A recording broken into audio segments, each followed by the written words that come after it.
दोस्तों, ये love story है रिचा के बारे में, जिसको सच्चे प्यार के बदले धोखा और फरेब के अलावा कुछ नहीं मिला। इसलिए अगर आप भी किसी से बेइंतहा प्यार करते हो तो एक बार ये स्टोरी जरूर पढ़ें। कॉलेज का पहला दिन था। सभी के सामने नए नए चेहरे थे। सभी लोग इन्हीं नए चेहरों से अपनी पहचान बनाने में लगे थे। सभी एक दूसरे से अपना परिचय करा रहे थे। तभी कॉलेज के पहले दिन का हमारा पहला क्लास शुरू हुआ। क्लास से पहले चल रहे इंट्रोडक्शन के इस सिलसिले को मैम ने और आसान बना दिया। उन्होंने आते ही सबसे पहले सभी को अपना इंट्रोडक्शन सबके सामने देने को कहा। सभी स्टूडेंट एक एक कर अपने बारे में बता ही रहे थे। तभी जैसे ही रिचा ने अपने बारे में कहना शुरू किया, मानो उसी क्लास में बैठे विशाल की आंखें बस उस पर ही टिक गई। विशाल बड़े ही गौर से रिचा का इंट्रोडक्शन सुनने लगा और उसे एकटक देखने भी। रिचा के बैठ जाने के बाद भी अब विशाल की नज़रें तो बस रिचा पर ही टिकी रह गई। कॉलेज के दूसरे दिन भी जैसे ही विशाल कॉलेज आया, उसकी निगाहें तो मानो बस रिचा को ही ढूंढ रही हो। विशाल ने रिचा से किसी भी तरह किसी भी बहाने से बात करने की बहुत कोशिश की, लेकिन उसे ये मौका ही नहीं मिल पाया। ये सिलसिला काफ़ी दिनों तक चलता रहा। तभी एक दिन कॉलेज में एक असाइनमेंट के लिए एक ग्रुप बनाया गया, जिसमें रिचा और विशाल का नाम एक ही ग्रुप में था। ये सुन विशाल बहुत खुश हो गया। आखिर अब उसे रिचा से दोस्ती करने का मौका जो मिल गया और वो इस मौके को किसी भी हाल में गंवाना नहीं चाहता था। और हुआ भी ऐसा ही। साथ असाइनमेंट बनाते हुए रिचा और विशाल में बातचीत शुरू हुई और फिर देखते ही देखते दोस्ती भी हो गई। समय के साथ साथ अब रिचा और विशाल काफ़ी अच्छे दोस्त बन चुके थे। लेकिन रिचा और विशाल की दोस्ती धीरे धीरे कुछ ज़्यादा ही बढ़ने लगी। फिर एक दिन मौका देखकर विशाल ने रिचा को प्रपोज कर दिया। रिचा भी विशाल को मना नहीं कर पाए, क्योंकि कहीं ना कहीं उसके दिल में भी विशाल के लिए प्यार वाली फीलिंग आ चुकी थी।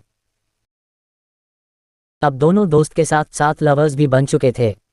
इसलिए कॉलेज के बाद भी दोनों का मिलना जुलना जारी रहा। अब तो पूरे क्लास को भी रिचा और विशाल की लव स्टोरी के बारे में मालूम हो गया था।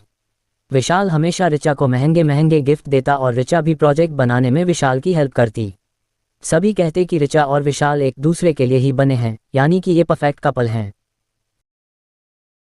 रिचा भी हमेशा विशाल से शादी के लिए पूछती थी, तो विशाल हमेशा रिचा को भरोसा दिलाता कि अब वो उसके बिना नहीं जी सकता। 3 साल तक तो दोनों का रिलेशन बहुत अच्छा चला, लेकिन कॉलेज के बाद अब रिचा और विशाल का मिलना काफ़ी कम हो गया। रिचा के फ़ोन करने पर भी विशाल ठीक से उससे बात नहीं करता। वो कहता कि वो अपने पापा के बिजनेस में ध्यान दे रहा है। हालांकि रिचा ने अपने घर में भी विशाल के बारे में सब कुछ बताया था।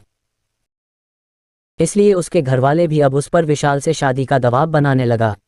लेकिन अब रिचा अपने घरवालों को भी कोई जवाब नहीं दे पा रही थी। फिर एक दिन रिचा विशाल के पापा के रेस्टोरेंट पर पहुंच गई। वहां उस वक्त विशाल नहीं था।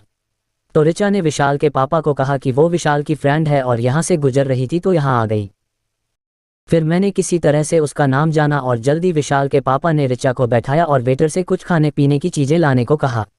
दोनों बैठकर बातें करने लगे कि तभी विशाल के पापा ने कहा कि बेटा, तुम आ रही हो ना विशाल की शादी में।